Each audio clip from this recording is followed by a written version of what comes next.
Don't worry, that's not an earthquake. It's my coffee machine, the Packer 5000.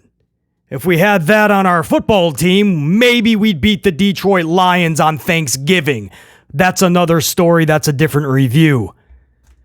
Salute to my amplified unit and a salute to Randall Keith Orton. Just as reported, just as discussed, Randy Orton back in WWE. He is returning to action. He is going to WarGames Survivor Series.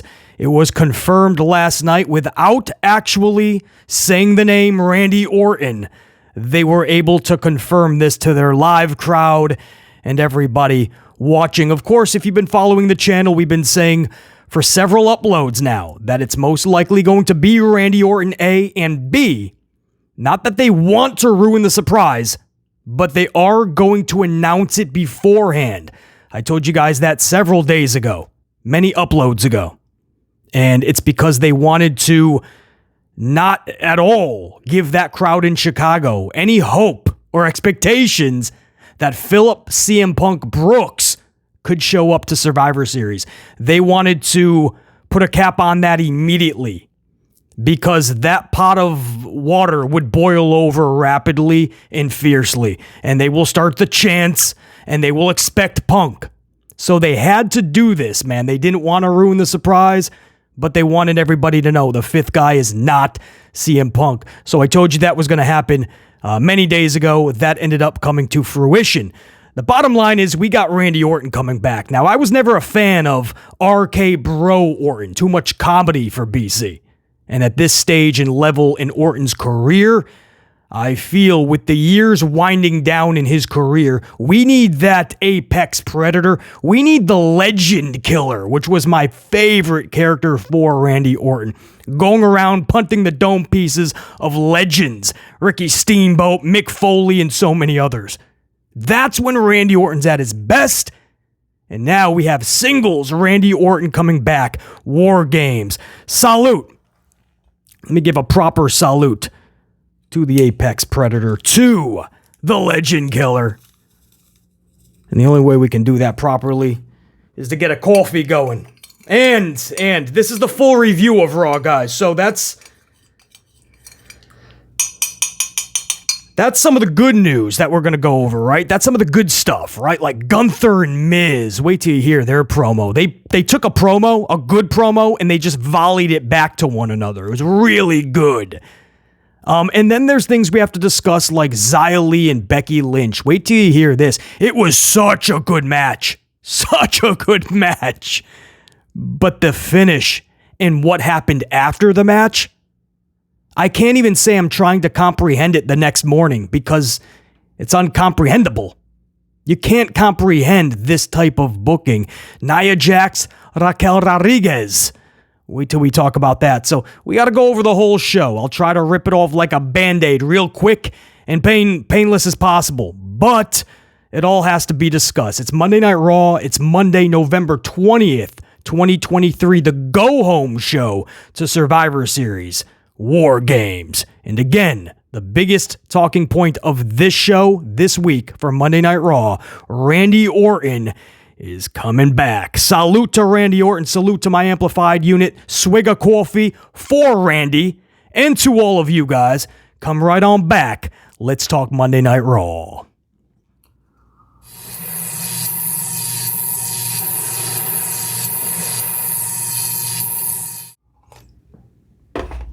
Now, this show started off, no pyro, no intro, nothing. Just a darkened arena and Drew McIntyre middle of the ring addressing his heel turn from last week.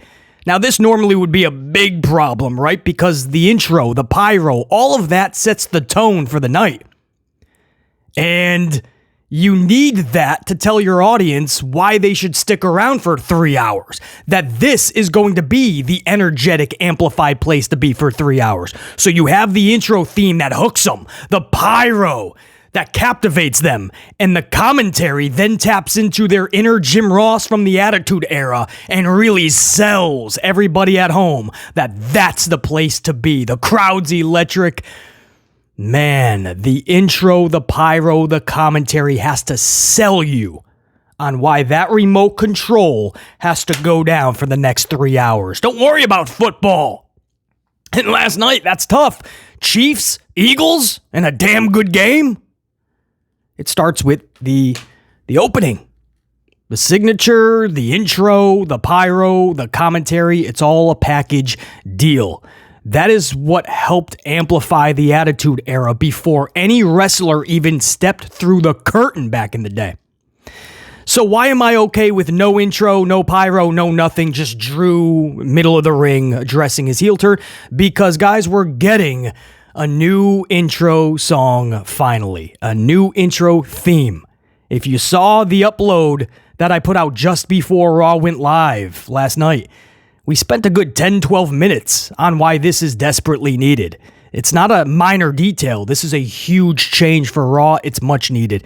This greatness song, they've had that for 2 years and there's nothing great about it. It could be a good song, but it has no business being a professional wrestling intro theme. It doesn't get anybody hyped. There's nothing great about it. It needed to be changed the day after it debuted 2 years ago. I know that's harsh, but it's the truth. So we're getting a new intro theme. Now, I haven't heard it. I'm just hoping this is really good. At the bare minimum, it has to be better than this greatness song. I don't know who made it. I don't know anything about it. I think from what I heard, it's called Born to Be. But that's just the initial word that we're getting. On top of that, the pyro has gotten a little bit longer and a little bit more significant, right? A little bit louder, a little bit more vivid. It's better pyro than what we've been getting. I don't think we're ever going to get the Attitude Era pyro back, but it's better. You put that with a better theme song, and then it falls on the shoulders of commentary. No more circling the arena with the cameras, catching unsuspecting fans that don't even know they're live, while commentary says, "Welcome everyone to Monday Night Raw. We have a great 3 hours of action planned ahead." Do you? Because it sounds like you just came out of a 3-month coma. It sounds like you're giving your audience every reason to pick up the remote control and check out the Chiefs and the Eagles. Because based on how you sound, there's no amplification, there's no energy, there's no sign that this is going to be an exciting 3 hours of my Monday night. That tells me that this show will put you to sleep faster than the entire NyQuil aisle at the local CVS. Grab your little Snuggie blanket and your hot cocoa, catch up on some early Z's, and be ready to tackle the morning. But we got a new intro theme coming. That's a start. The pyro, it's getting a little longer, a little bit louder, a little bit more presentable.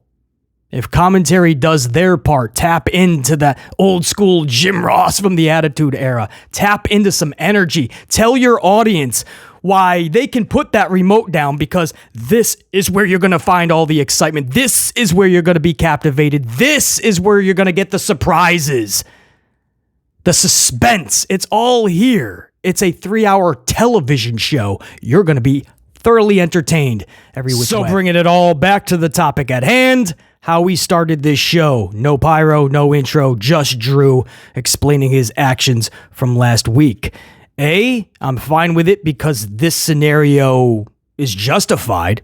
Drew McIntyre isn't waiting for an intro theme or a pyro. He's got something to get off his chest, so it makes sense. And B, it's for the betterment of the future. We are getting a whole new intro to Raw. Let's just be happy and let's hope that it's really good. So for this promo, Drew just says he will be with the Judgment Day at WarGames. So he doesn't say that much in this opening promo, but what he does say is all we needed to hear. It is confirmed. We already knew that, but until an Adam Pearce or a Drew or Judgment Day says it, we can't really run with it. So this is the confirmation. Drew McIntyre will be with Judgment Day. He's still trying to play like both sides of the fence. It's almost like WWE still kind of wants him to not go full heel. Bro, that's what you did last week. You cost the two of the top faces tag titles, and then this week you said you're gonna be with Judgment Day. So what do? Do they have Drew McIntyre turn on Judgment Day Saturday? That would be the stupidest thing. For years, They don't know how to book face Drew. It's sad because the guy's got the presence, the aura, the charisma, the talent. I don't know how you can botch Drew, heel or face, but they don't know what to do with face Drew. That's been never more evident than the past few years. So just go heel. The guy's got the look, persona, and everything it takes to be a dominant heel. Try it. But if you're going to tweener this guy and then Saturday goes right back to face status, when you already have an overabundance of faces on Monday Night Raw, let's be honest. And they're doing nothing but doing Judgment Day matches every single week, every month for the entire calendar year. But you have faces. You got Cody. You got Sethington. You got Samilton. You got Jey Uso. How many more? Then you add Drew, and you already can't book Drew. You might as well just go full throttle. It was very odd. They're still kind of planting seeds like we might want him to remain a little bit of a face. You know, Drew's out there like, you guys know who I am. I'm true to my word, and I don't go heel or face. What are you, John Cena? It's the wrestling business. You better learn how to go heel if the face thing isn't working, or vice versa. But they're still trying to do this tweener thing. No, go all out with it. You don't have to be in Judgment Day. In fact, that doesn't even fit. I wouldn't want Drew McIntyre in Judgment Day. But I sure as hell don't want a tweener Drew going into Survivor Series WarGames, because we saw tweener Drew going into the Sethington match, one-on-one for the title. He should have been dominant, diabolical heel in that match. And then I wouldn't even been bothered. I would not have been bothered if he got the title from Sethington as a heel. So anyway, what we did get from this is he is going to be with Judgment Day as the 5th member. And this is where Jey Uso hits the ring, and he says he's going to deliver a yeet down to Drew. A yeet down.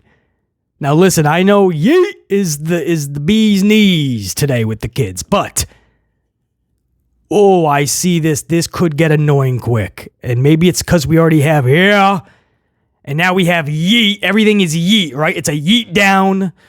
We're gonna yeet it into you, right? That's beat it into you. That sounds, yeah, that could go many ways. The bottom line is everything is yeet, right? So you got yeah, and you got yeet. So if LA Knight ever comes across Jason Uso, well, then you got, yeah, yeet, and all of a sudden Stone Cold pops up on the Tron. What? Yeah, yeet, what? What? Yeah, yeet, yeah, what? And then you're just ready to hit a brick wall dome piece first. Several times repeating the process throughout the night, because I don't know if we're ready for that. I don't know, man. This yeet thing this close to yeah, this could get annoying. I'm hoping it doesn't, because you guys know Usos are my favorite tag team. Jimmy and Jay, those are my boys. Man, it was fun at first. They could drag this right into the ground and then keep digging into it. Anyway, Jey Uso is out there. He's having some words with Drew McIntyre. Judgment Day, he says he's going to deliver a yeet down, but Judgment Day comes through the crowd and they circle the ring. So the numbers are far into the advantage of Judgment Day and Drew. But this brings out Sethington Rollins, Samilton Zayn, Cody Rhodes, and the numbers are even. They all no, they didn't start brawling. They didn't. Adam Pearce showed up in the middle of the ring out of nowhere. I don't know if he was just fucking like having some candy corn left over from Halloween underneath the ring, right? Some cotton candy from section 205. I don't know. But Adam Pearce came out of nowhere. He was in the middle of the ring. Some Bray Wyatt, Malachi Black, Undertaker type shit. He appears. He's like, no physicality. I will not have it tonight. I am done with you, children. And he says, no physicality. And he tells Team Cody, he says, I want the 5th member of your team by the end of the night. And we start getting Randy chants. Randy chants begin to sound off throughout the arena. Just saying, the reports that we were hearing, the discussions we've been having on this channel, my people backing up the reports that Randy Orton was the front runner. Once we knew for sure that Punk was not going to be a part of Chicago, and he's not. Anybody expecting Punk in Chicago, he's not going to be there. Stop. Just expectations are great in pro wrestling, not for this situation. He will not be there, guys. And he's not going to be a devil in AEW either, or anything like that. It's just not going to happen. At least not for the foreseeable future. No company is doing business with Punk as we speak. That's just what we know. So once they said we need to know by the end of the night, man, like they're going to ruin their surprise. It backed up everything we were hearing, right? It's going to be Orton, and they want to announce it ahead of time so nobody is going to think it's Punk in Chicago on the day, we call it, on the night in Chicago at Survivor Series Saturday night. So that's why they ruined their own surprise. But by the end of the night, they never really said Randy Orton, but it's confirmed. I'll tell you exactly how they went about it when we get to that piece of this puzzle. That was the end of hour 3, the end of the show. We'll get to that in just a little bit. So that was the opening of the night. Again, it sets up the night, and they kept going backstage to the Judgment Day's new cool little Judgment Cave, right? It's like the man cave, but I don't know, what do you call it? The Day Cave? The Judgment Cave? I don't know. They spiffed up the place. It looks like a cool little hangout spot. Reminds me of something BC would be a part of back in the day, you know, taking some extracurricular activities and just hanging out with the boys and gals. But a little cool little hangout is what Judgment Day made it. So they kept going back there and trying to see who was going to be the person to take on one member of Team Cody for the WarGames advantage match. That was going to be the main event. Whoever wins, their team gets the advantage. So anyway, my point is, I didn't mind this beginning at all. You know, sets up some questions that need to be answered by the end of the night. Is it going to be Randy Orton, like confirmed status? And you can build that first segment throughout the night to get to the final segment, which is how you build a real wrestling show, which is not always the case every week, unfortunately. So I didn't mind that first segment at all. It was just a question of, are they going to be able to keep it going throughout the night? Now, the first match of the night, this was Nia Jax versus smiling Raquel Rodriguez. Let me get a sip of coffee for this, please. This is one of those matches I just need a double sip.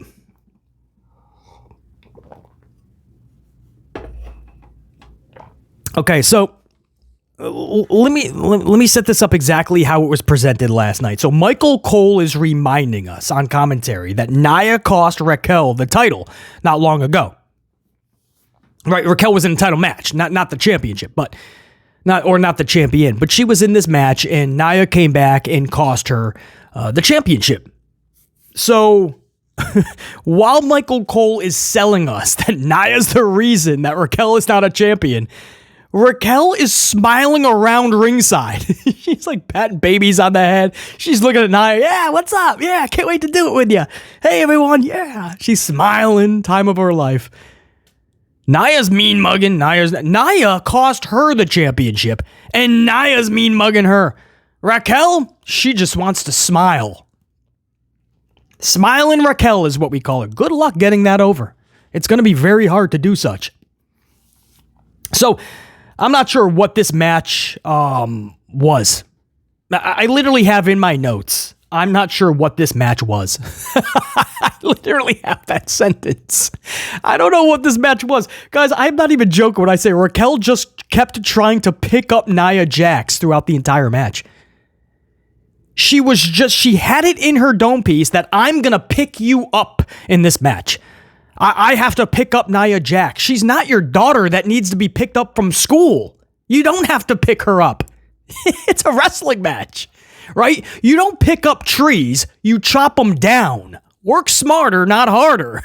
What do you gotta pick her up for? If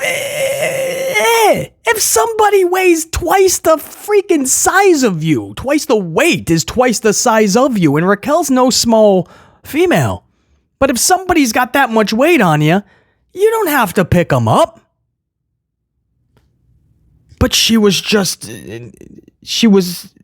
it in her mind that that's what has to happen. So the finish was no different. Raquel was entrenched in Nia's private parts, right? Raquel is seriously. Raquel is in the corner. Nia's on the second rope. So it's one of those spots where if you position yourself, if you're the person that's in the corner and the person's on the second rope facing you, and basically if you just slug down a little bit, you could position yourself to powerbomb them. But this isn't like Candice LeRae, man. This isn't like Alexa Bliss. This is Nia Jax.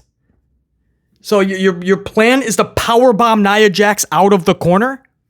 I and the way that it was, she was in her private area so long that they almost had to turn the rating into an MA rating. Like, I'm pretty sure I heard like Kevin Dunn and LeVec McMahon going like, get on the phone with USA. We got to go MA. We got to go MA. Raquel was just setting up camp while entrenched in Nia's privates. I don't know what was happening there. We think it was a power bomb that she was attempting, but she was in there for a while. And at the end, it didn't even work anyway. She was never going to do that. So Raquel just falls. And Nia Jax just sits on her. And I mean literally Yokozuna squashes Raquel. Yokozuna squashes this female. I don't know if you guys remember Yokozuna. He didn't just sit on you like kayfabe, I'm going to land on my feet. No, they would just like squash you with their whole ass. And that's a whole lot of ass. And they would just sit on you, and you literally would think like somebody should check on them, right? I don't know, bro. So I don't know what I don't know what the match was. I don't know what this does. Did this make people look at Nia as any more of a credible threat? Maybe. I don't know what it did for Raquel. Like, it showed she had grit and strength, BC. No, the whole match she's trying to pick up Nia, and it failed every time. So, does this lead to a rematch in the future and she does powerbomb Nia? Whoa! Raquel did it. It took a few matches, but she just mustered up all the gusto and she powerbombed Nia. Let's set up the same situation. Raquel, get in Nia's privates. Get her up there and really get into it. Get into it.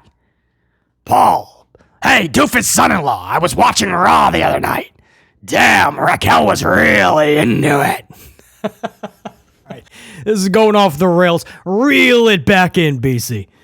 If the show doesn't entertain me, I go into entertaining myself mode, something I've always been good at. But when people say, hey, pro wrestling, that's got to be the dream job. Maybe, but every once in a while, you could be looking up at Nia Jax's ass about to squash you. Next up was Xia Li versus Becky Lynch. This was match of the night for BC. Easily, hands down. Now, I know some of you might go, well, BC, you're so high on Xia. You're a big supporter of Xia Li. You love Xia. Of course, you're going to say that. But no, this was match of the night. The match itself, the chemistry, the execution till the very end. The end was something different. We'll get to it. But everything beforehand, this was it. The crowd was into it. And you can't always say that with female wrestling, especially in the US. That's not always the case. And that's sad because the women's rosters today are top notch. And I've seen them all, for the most part anyway, from the Moolahs and the Wendy Richters to the Mae Youngs, the Sensational Sherrys to the Luna Vachons, the Alundra Blazes, the Bull Nakanas. I've seen them. And I'm sure all of them have one thing definitely in common. They would love to have rocked with the ladies of today. The women today, the talent is superb. The stories that they can rock with are top notch. And it's a shame that there's no connection with most of these crowds. And it's a vicious cycle, right? The crowds can't really get into it because there's no real story that's standing out to them. So you're just seeing a couple of wrestlers have a quick wrestling matches, right? Because the promoters are scared because the crowd isn't that into it. So that affects the ratings. So they don't want them out there too long or giving too many women's matches, right? So then the promoter doesn't promote them or book them properly. So then the crowd really can't get behind it. And it's a vicious cycle. But last night, Xia Li versus Becky Lynch, the crowd was into it. And I'm not shocked. It's Xia Li. Didn't take that long, did it? You know, there was BC. Did you hear Bubba Ray talk about Xia? He's saying there's no connection, and they have to do something with Xia. I'm like, what is? Now every time Bubba opens his mouth, it's usually pretty stupid, but it somehow gets dumber and dumber by the comment. What do you mean Xaya's not? She just came back a couple weeks ago, 2-3 weeks. She's only taken out Candice LeRae and Indy Hartwell. That's it. Maybe a third person, but Indy and Candice is all that I can remember. She's only been back for a few weeks. What do you mean there's no connection? Tommaso, Johnny Gargano, Bronson Reed, the list goes on and on. There's no reaction at all. They've had way more TV time than Xia Li. Last night, Tommaso had to start a Johnny Wrestling chant. We'll get to that in a few minutes. But it's Xia that we're going to pick. It's Xia that we're going to say there's no reaction. This isn't working, just knocking out the females. It's been 2 weeks. And in just her third main week back, she's already getting a reaction like that with Becky. Yeah. Maybe don't speak too fast until you truly give the proper chance and opportunity to somebody that you might not otherwise do such. Just because Bubba isn't a fan doesn't mean Xia doesn't connect. Xaya's badass. I call her the Brock Lesnar of the women's division. She's very believable and realistic because she's that badass realistically. Like real life shit, she's badass. So everything she does, it just looks so vividly real. You truly believe she's knocking these individuals out. When she knocked Candice LeRae out, there was backlash all over, right? Why did she kick her so hard? Is she okay? Is Candice okay? It was a work. And Candice sold it beautifully. Indy sold it beautifully. A week later. And here we already are getting a reaction like that. That's Xia Li. Welcome to Xia Li. I tried to tell you guys. Right? I don't just pick favorites and then push them on this channel, right? I like Jinder Mahal. I know, that's a hot take. You don't hear me talk a lot about Jinder. Why? Because I know he doesn't connect really, right? I like him for a different set of reasons. I have 106,000 ways that I would book Jinder that people would actually care about. I know, BC, love you, man, but there's no way that no matter what you do with Jinder, never get over. No, truthfully, I have really great ideas because you play to the strengths, you hide the weaknesses, and you rock out. This company, I don't know if they're ever going to truly know what to do with a Jinder. But you don't hear me talk about that, right? And that's one of my faves. But when I see him on TV, I'm like, oh no, because I know it's not going to work. And then you have somebody like Sasha Banks, Mercedes Moné, I'm high on. But you hear me talk a lot about her on the channel when she was in WWE because she's that good. She's everybody's best match. Sasha Banks, Charlie Flair. Sasha Banks, Bayley, several times. Sasha Banks, Becky Lynch. Sasha Banks, Ember Moon. Sasha Banks, Zelina Vega. Sasha Banks, everybody's best match. Or at least one of, right? Top 3, if not top. And when you're the common denominator, you're really good at what you do. Xia Li. So I'm not shocked at all. But in this match, this ended hour number 1 and it leaked into hour number 2, by the way. Crowd was really into it. I'm not shocked. It's Xia. And Becky. I got to give her due, by the way. Becky Lynch, I've never been a big fan of Becky Lynch. Just never had that connection. I've told you guys that many times. Still to this day, I can say the same thing. But I always give Becky the respect because, damn, she's pretty good. And it's quietly, right? John Cena was like that. They used to call him 5 Moves of Doom, but John Cena put together a lot of good matches. Like, quietly, he built a resume of like a bunch of matches you'd actually go back, maybe already have watched again, or said, damn, that was really good.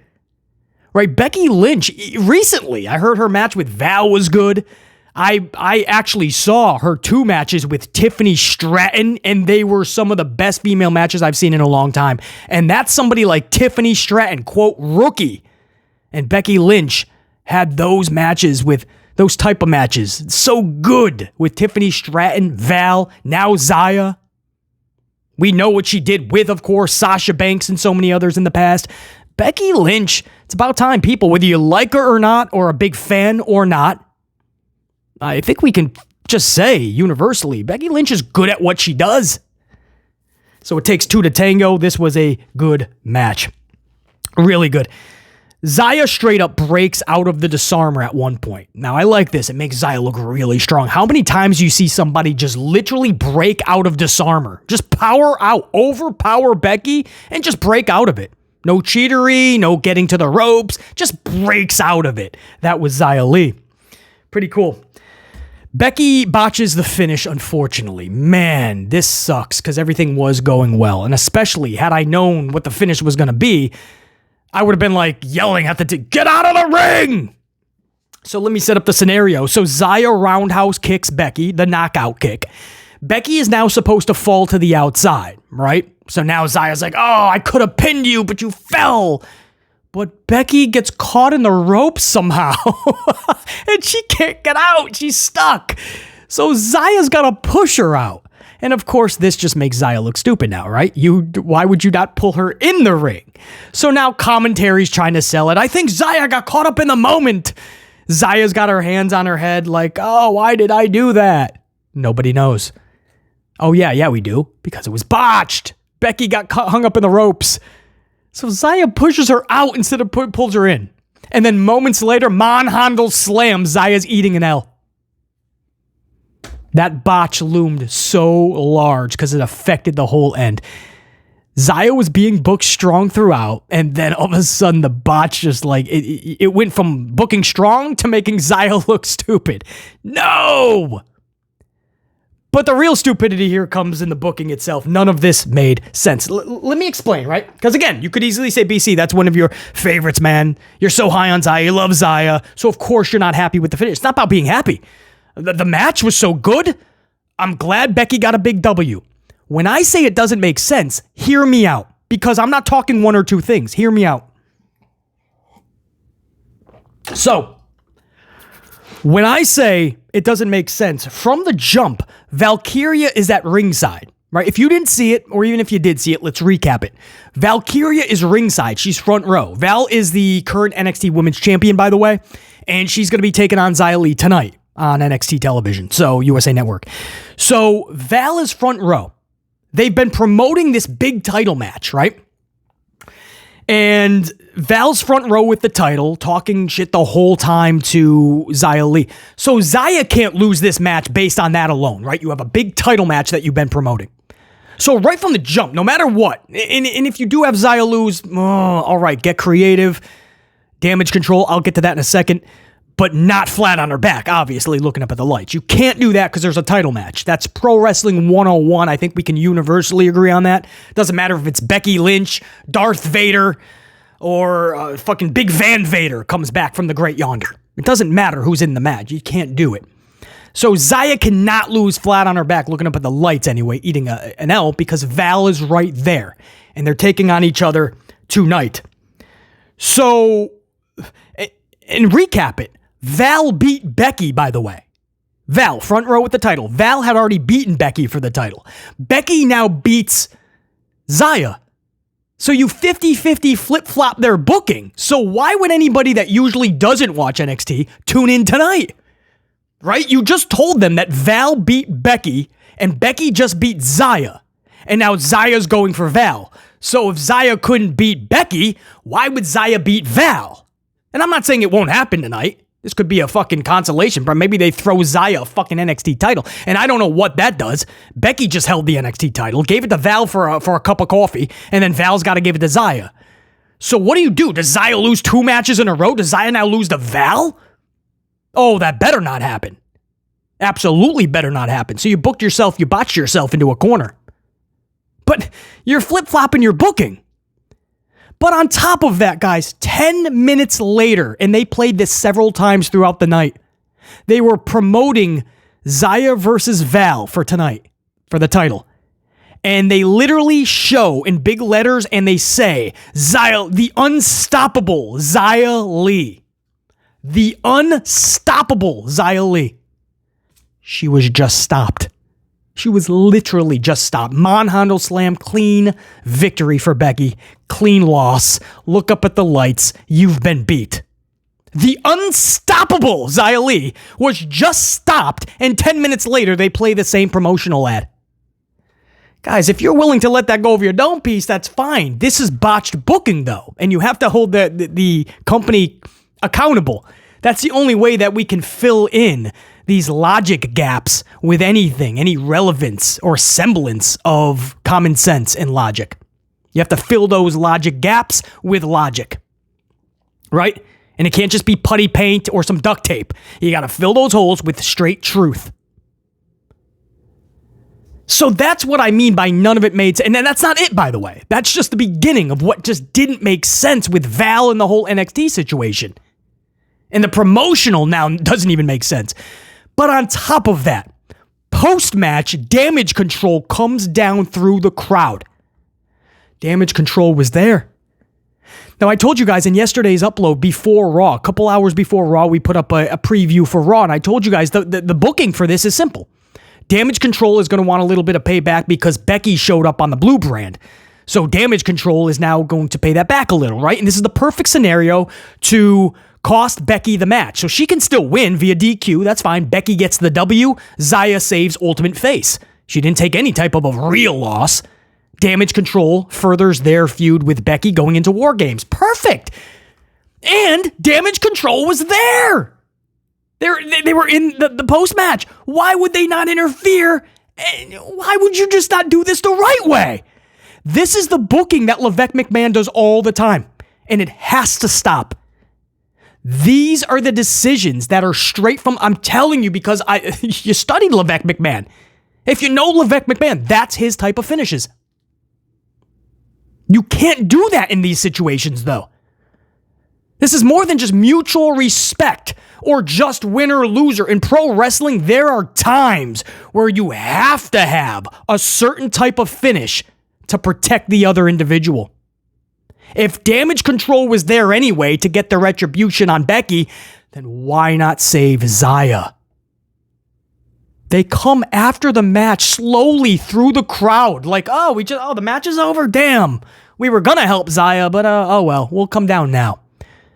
When they reach the end of the upper sections and they're about to go over the barricade to the ring, the faces are seconds behind. They're steps behind the heels, guys. Charlie Flair, Bianca Belair, and Shotzi are also coming down the same sections of the crowd. They're just feet away from one another. So they're all coming down through the crowd. Were they all eating corn dogs in section 301?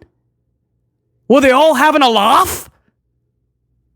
Were they all having shits and giggles and then went, hey, should we hit the ring and brawl a little? Why were they all together? This was so nonsensically rushed post-match. Just do it during the match and then give it a couple 2-3 extra minutes, right? Damage Control hits the ring. They cause the damage on Becky. Xia don't give a shit. She takes off and Damage Control does their business. And then all of a sudden the faces are running down through the crowd, right? They found out that Damage Control was going to be in that arena, so they were hot on pursuit. But it takes them a little longer, right? Damage Control was a few steps ahead, obviously, because it was their plan. Doesn't make sense. Again, if you didn't watch any of it, I urge you to watch the whole thing. The match itself, because the match was good. The finish, and then the rushed nonsensicalness of the Damage Control Team Felair post-match brawl. Watch all of it, and you guys will see. You will know, even if you're not a creative mind, for pro wrestling, or maybe you're just not good and creative. You're great at so many other things, but creatively, you're just not that type of person. It doesn't even matter. You will know that you could have booked this 1,006% better, and it should have been. So, such a good match. Xia Li did impress. I'm sure a lot of people that maybe Xia wasn't on their radar, but you could have and should have protected her a lot better than what you did in that match. And now you go into tonight already knowing that she's very stoppable. She's not unstoppable. She's very stoppable. And in just her third match back, she already ate an L. It doesn't matter if it's Becky Lynch, Alundra Blaze, or Luna Vachon. I don't know, man. I just don't know. If Damage Control was there anyway, why would you not have them just interfere, man? Levesque McMahon overcomplicates it. Oh, and he takes what's right, and he knows, because if you listen to Levesque McMahon's interviews, he knows what's right, and he'll just do the opposite. It's the smugness of this dude. It's why you got Roman walking out of Mania with that title. I don't want to revisit this right now, but that was the reason that audible was called. That was it. He said in the press conference, sometimes you get it right, sometimes you get it wrong. What do you mean, What the heck do you mean, That's a big botch, bud. Oh, man. So now we're into hour number 2. And we got Johnny Gargano and Ludwig Keiser. Now, Johnny Gargano pins Ludwig Keiser. So Imperium and DIY continue to trade wins and losses. And they maintain their 50-50 booking. So everything was right in the world of DIY and Imperium. Trade your wins and losses. Continue your 50-50 booking. Don't pass go. Don't collect $200. Wait till next week. Do it all again. Rinse and repeat. Cut, copy, paste. And the saddest part in this is what I've been telling you guys. Tommaso, like you see the entrance of DIY lately, and Tommaso just comes out high-kneeing and trying to do the edge, like pumping up the crowd. That's not Tommaso. Tommaso is not a cheerleader-type wrestler. He's an all-business type wrestler, and he can get over that way with proper booking, and if he just sells himself, it's going to be just fine. He's going to be just fine. But no, they have him going out there and pumping up the crowd. And during commercial break, there was people in attendance last night that have confirmed this. During commercial break, Tommaso is starting the crowd into a Johnny Wrestling chant. Now, you guys know the biggest problem they've had the last several weeks is the crowd doesn't care about him. They come through the curtain, the crowd is like maybe a golf clap from 6 people. Nobody cares about DIY. And then Johnny gets in the ring and he does his little like, where is everybody? Who's cheering for us? Nobody is. It's sad.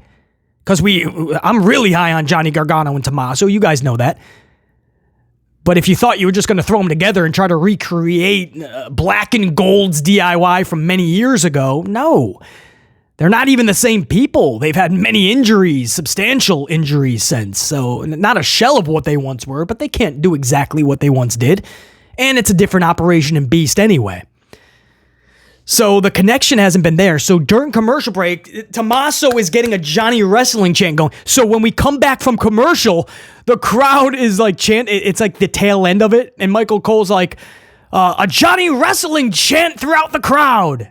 And I'm like, oh, come on. Where did that come? That was nowhere in the crowd the last several weeks. All of a sudden, Johnny Wrestling is blasting out throughout the arena. No, come to find out. And then we actually saw it live on air. Tommaso did it again while we were live, not in commercial. He started it again. And there was a slight Johnny Wrestling chant again. So my point is, man, to watch them be cheerleaders, it's rough.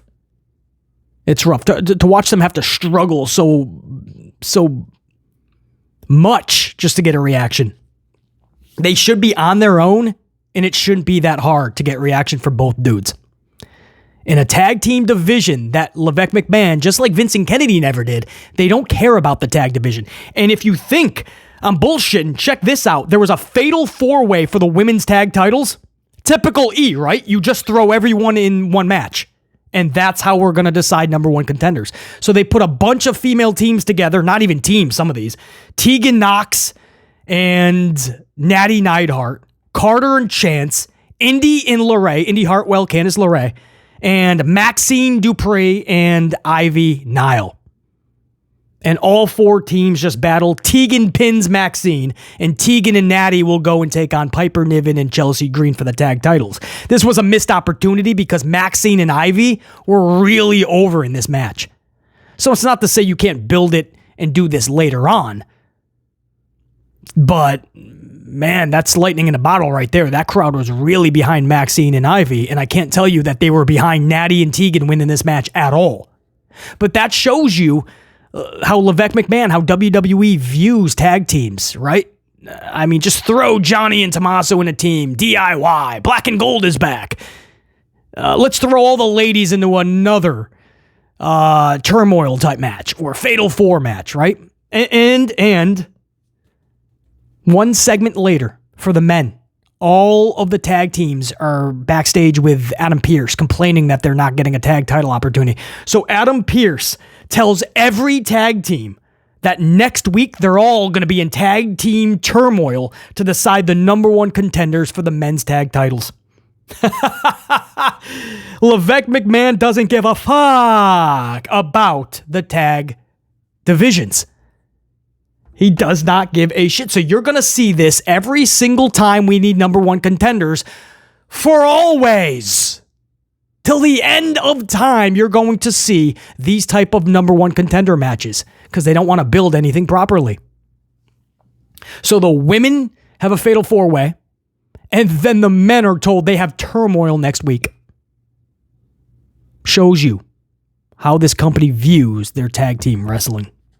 Zoe Stark had a great backstage face-off with Rhea Ripley. Zoe is really getting good in these promos. I always felt she was good. There's people that go, oh, Zoe can't cut a promo. Zoe's really bad, this and that. Absolute falsity. You know what I mean? That's why I'm so glad that I can dissect pro wrestling the way that I do. Zoe Stark's always been good. Her material hasn't always been the best, but I always believe Zoe. And Zoe was in this little Judgment Day cave that they created. It looks really cool. And her and Shayna are just kind of chilling on the couch. They made themselves at home. And Shayna says, I've seen enough looking at Rhea when Rhea steps into the Judgment Day cave. Shayna takes off, but Zoe stays behind backstage in that Judgment Day cave. And Zoe says, I like what you did with the place. The little toys, the little knickknacks. But I like this right there the most, the championship. And she says, you got your focus on everything else. All this Judgment Day business. You should be focused on me because I'm taking that championship Saturday at Survivor Series. Now, of course, we don't believe that's going to be the case, but damn, I believed every word. Zoe was confident in that promo. Man, Zoe is really, really believable in these promos. They're getting better and better. That was a really good backstage segment. Then we had hour number 2 ending and hour 3 beginning with the Miz and Gunther face-to-face. Miz just freaking crushed his promo. Miz crushed his promo. He was talking about how Gunther, because Gunther, right before Miz took the full promo, Gunther said, that's the difference. I'm a pro wrestler. You're an entertainer, right? That's something we've been hearing for years, right? Pro wrestler and entertainer, they're different. No, they're the same thing. Without entertainer in the pro wrestler, you don't have a pro wrestler, you don't have pro wrestling. Wrestling has always and has to always be entertainment. That's why I love the term sports entertainer or sports entertainment, because it's what it is. They are athletes to a degree. I can speak, but they're entertainers at the forefront. This is a television show, and it's planned, rehearsed, scripted combat. It just is. So that makes them entertainers. It just happens to be something we've never seen. It's unlike anything else in the world. And that's why I never use the F word for pro wrestling, because it's not. It's very real because it's the first of its kind. There's nothing like pro wrestling, so it can't be fake. But to act like it's real combat and these, it's like real competition and all these tournaments to decide the best in the world. What are we doing? Just give me storylines with larger than life characters, man. I don't need all these tournaments that have no story behind it other than in 4 weeks or in 8 weeks, we're going to find out who the best in the world is. Whoa, thank goodness. Thank goodness, man. Can find out who the scripted best in the world is. Who one person 8 weeks earlier wrote down in a crayon and a Post-it note who's going to win the tournament. And we got to wait 8 weeks to find out who it is. No. So with Gunther saying like, I'm a pro wrestler, you're just an entertainer. I love how Miz was like, yeah, you're right. I am. And I'm proud of that because I've earned that, because not everybody is. It's why I'm in this business. He said, the entertainers, like, oh yeah, Macho Man. And he brings up Macho Man, Kurt Hennig, Mr. Perfect, Rick Rude. Specifically did not bring up Ultimate Warrior because if you guys hadn't seen, I put up an upload a few days ago. And Gunther had some statements about Warrior. And he said, he was a showman. He was not a pro wrestler. There's one thing of being in character and being disrespectful as part of that. And then there's just shitting on a dude that everybody else piles up on. Everybody always shits on the Ultimate Warrior, and it's unjustified. He absolutely was a pro wrestler. He had really good matches too, 6 and 7 WrestleMania with Hogan and Savage respectively. And their matches I've seen thousands of times. Hundreds a piece, at least maybe 1,000 times together. That's how good those matches were. So he could wrestle, stop. He didn't need to. He got a reaction just coming through the curtain. More of a reaction than most wrestlers today. Warrior got that just by stepping 1 foot through the curtain. His music would hit, and he got more of a reaction than most wrestlers today. So I love how Miz brought that up, like you take a shit on entertainers, but that's always been wrestling. From the Savages to the Hennings to the Rick Rudes, those are the people that held those titles. And by the way, Warrior and Rick Rude, when they did the house show circuit, put on really good matches. So if you're going to say, yeah, well, the difference is the Rick Rudes and the Mr. Perfects were good wrestlers, BC. Way better than Warrior. Well, maybe, technically. But even Rick Rude, Warrior had good matches with. Not just the televised ones that you saw, the house loops. The point is, man, I like how Miz brought up the legacy. He said, I'm all about larger than life characters. He literally used the phrase that we always use on this channel. And he brought up the people we always talk about, Macho Man. Miz! Now listen, I don't know if Miz is checking out the Amplified channel. If so, Miz, you nailed it. You crushed it last night, man. And then Miz volleyed it back to Gunther, and Gunther crushed his own promo. So they were just volleying. They took a great promo ball and they kept volleying it back and forth. Gunther crushed it. Gunther says, I just see somebody who was bullied in high school because he liked those type of wrestlers, and then he wanted to grow up and be a pro wrestler himself to emulate those same people. He wanted to be like those wrestlers. And he found out when he got here that he didn't belong because he was bullied by the wrestlers as well. Of course, that's a true story. Miz was always booted out of locker rooms. A lot of the wrestlers didn't like Miz. So Gunther's like, you were bullied in high school for liking all of those wrestlers. And then when you got to the big leagues, you were bullied by the talent, the boys.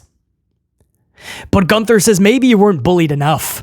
And he starts pushing Miz and pushing and smacking him around. And Miz comes to blows a little bit. Gunther gets the upper hand, but he forgets Miz will always be a heel at heart, even if he's being pushed as a face. So Miz delivers a back kick low blow. And Gunther's selling it too, man. Like he took Nia Jax's Yokozuna squash to the how you doing section. He's selling it big time. And Miz is just like, he forgot who I was. I'm always going to be heel Miz deep down. I'm always going to have those tactics, just like Ric Flair. Flair could be a face, but he's still going to poke you in the eyes or give you that low blow or take out the brass knucks. So I love that. And then skull-crushing finale. And I like that because Miz is not going to take the title Saturday. Gunther is going to end up walking away with the title, as he should. So to have Miz on the go-home show have the upper hand and the way that it was done, beautifully done. The promos, the extracurricular physicality afterwards, man, so well done.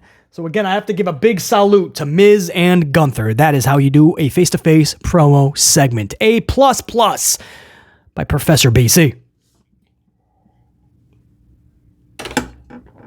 Then you go into the main event. This is Drew Mac versus Jey Uso. The winner gets their team to have an advantage at WarGames, right? So you know the heel. I said this in the preview before Raw went live last night in the upload that we did. I said the heels are going to win because this only makes sense. The advantage has to go to the heel because then the faces have to climb from behind, right? The struggle and adversity of it all. So that's the only way it makes sense. So you knew Drew was going to win this match. Drew defeats Jey Uso via pinfall. Clean, mind you, via the awe-inspiring, ultra-devastating fruit roll-up. Now, you knew you were going to see a roll-up. It's Monday Night Raw. You got to see a roll-up. Sure enough, Jey Uso is beat by the roll-up. Everyone comes down now and goes to blows. Team Cody, Team Judgment Day, everybody's out there. They're coming to blows. The heels retreat. The faces remain inside the ring. Cody Rhodes says we have the fifth member. Now, I like how they did this throughout the night, too. There was a segment earlier where Cody said, well, we need a fifth. And they said SmackDown is on the table. Like, we can do business because I guess Becky went over there, so for the women's SmackDown WarGames match. So Becky went over there from Raw. So SmackDown is on the table, I guess. So now you're thinking Sammy could easily call Kevin Owens, who's suspended from the blue brand anyway. So, of course, he could do it. So you're thinking, oh, man, are they going to go the simple route and do Kevin Owens? And then Sethington says, well, I can make a call. I can see what I can do. So then you're thinking, well, I mean, are they going to bring over LA Knight? Cody just showed up on the blue brand. It helped LA Knight. Stuck his nose in Bloodline business. Will they have LA Knight stick his nose in Judgment Day business? So there's ways they could have done, right? They planted seeds to kind of get you away from the Randy Orton name, which was already the top name we were hearing. So I like how this was done. And Cody said, well, I have an old friend that I can try to call. And so you're like, oh, that's got to be Orton, right? So now we're at the end of the night. The heels are retreating. Cody has the mic. And he says, that fifth member, he says, you got to remember, you think we don't have any friends or any members left to be a part of our team, but you got to remember, I'm part of a legacy. Legacy. Boom. There you go. Randy Orton. That's it. That was the confirmation. He kept going with teases. That was it. Legacy, of course, was Randy Orton's group with Ted DiBiase Jr. and Cody Rhodes. And then he kept going. He made reference of the Apex Predator. As the crowd chanted Randy, he said, he looks at Judgment Day. He says, you're not hearing voices in your head. They're right. And he throws the mic down. So they never said Randy Orton. And this goes with all the reporting that BC and people before BC, to their credit, and then my people just confirmed it. So I was comfortable enough to talk about it many times this week, that it was going to be Randy Orton A, and that B, everything we were hearing is they're going to announce it beforehand. They wanted it to be a big surprise, but they knew the Punk thing became an issue. And sure enough, everything we discussed on this channel came true. And the way they did it tells you that they really wanted this to be a surprise, because they never mentioned Randy Orton. It was all these teases. So they keep wanting to give the casual fan just now you know, but you don't know because they didn't say the name, so you have to tune into Survivor Series. It'll still be a little surprise for you. But we know it's Orton. And again, guys, this was because the CM Punk thing, the chance everything would have been at a high-pitched level. So even though we're all happy to see Randy back, that crowd in Chicago, they're going to be ready for CM Punk because WWE never told them any different. They just made all these teases and references for 2 months. And then they said there's a mystery fifth member in the main event. So even if you know that it's not CM Punk, you still have this little piece subconsciously within you that says maybe. So they had to ruin their own surprise, but they didn't want to ruin their own surprise, so they didn't mention Orton. I can tell you guys, it's confirmed. It's Randy Orton. RKO returning at WarGames. Crowd is going ballistic. We go off the air. That's Monday Night Raw, Monday, November 20th, 2023, the go-home show to Survivor Series. So some good on this show, a lot of just the same, but what I'm excited about, first and foremost, the intro to Raw. Keep going with keep making the pyro better and more explosive. I mean, that should not just be like little sparklers going off. That should be electrifying pyro. You put a great intro theme. You pump up your commentary at the beginning of the show to make us all feel like we're about to tune into a 3-hour pro wrestling show that we care about, and that we're not going to a 3-hour dentist appointment, because that's what this commentary team does at the beginning of the show. You feel like you're going for a fucking root canal. No, do this up the right way. The intro first, and then we'll work on everything else. So, that's what I got for you guys, man. A little bit more lengthy than I would have hoped, but there was a lot to talk about. The next stop, well, it's SmackDown first, but then this Saturday, it is indeed Survivor Series. And then pretty much the wrestling world goes on a little hiatus until January. But we still have a lot of content this week. So until next time, and there will be that next time, top guys, we're out. Current status, check you. Peace.